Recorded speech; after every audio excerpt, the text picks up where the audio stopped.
Hi, I'm Wendy Skulnik. I'm the youngest of 5. We grew up in Brooklyn and then moved out to Long Island. So my early Jewish memories really had to do with big family gatherings for the holidays. It was not a religious upbringing, but at the time I didn't know. I knew I was Jewish, but it surrounded itself among food and company. I got married when I was 24, back in 1986. I have 3 children, Brian, who's 25, Allie, who's 23, and Keith, who's 20. Back in '94, we lost my dad suddenly, and that was a real blow to all of us. We kind of got fractured at that point. I think we all were just in such a state of shock. And I had no answers. I had no, you can say we were kind of stunned. And that stayed with me for so long. Year after year after year, there was something missing, and I was robotically going through life. Then the second incident, which was just in 2013, losing my mom, that was a whole different time frame. My kids were older, I was working less, and I felt that loss so immensely. My whole family did. That was pretty much the beginning of my journey into what's there. A friend of mine had asked if I wanted to attend the high holiday services from Chabad. And immediately I thought, wow, so religious. Too religious for me, sitting separately. It just was never in my realm of thought. So with great trepidation, I said to my family, we're gonna go and try this.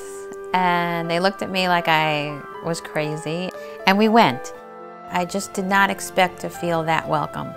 The preconceptions of, women's second and all of those kinds of things just were really in my mind, and I just didn't think that we would matter. There were hundreds and hundreds of people there, and everybody listening to the rabbi and just absorbing everything. It really was everything I could have wanted at that moment. Fast forward a little bit to my mom being very ill, and months later, and a cascading amount of surus, that we had in the house. Larry and I were seeking for something, some sort of a more connection, and we needed to vent, and we just wanted to talk, and that's when I spoke with Robin Teitelbaum, and she suggested I call the rabbi. I said, call the rabbi? I don't even belong to that temple. I only was there once. And she said to me, he's wonderful. He'll come talk to you guys. He's just call. I'm surprised at myself, but I did make that call. I know the events that led after it, because I just obviously called. He showed up at my door, came in, sat with Larry and myself. It's a couple of hours, and we just vented everything out that was happening, and he just listened and talked to us as if he had known us forever. And that was the beginning of the relationship with Chabad. Actual term of Chabad, to me, just the first thing brings up welcoming, just warmth, a family that wants to bring out the best in you, whether that's having fun and doing something, or creating just a relationship and bond with the community. It's just something that you just can't find everywhere. I don't have any hesitation in picking up my cell phone and just sending a question, and I know those are going to be answered.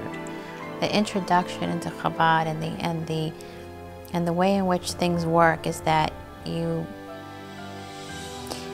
take little pieces of it and learn that things happen for a reason, and not necessarily do you get that reason right away. The community of Chabad is family. It's just wonderful to see, and it's great to be a part of. And when you come out of there, it's just the best feeling of being with friends. It's just so warming.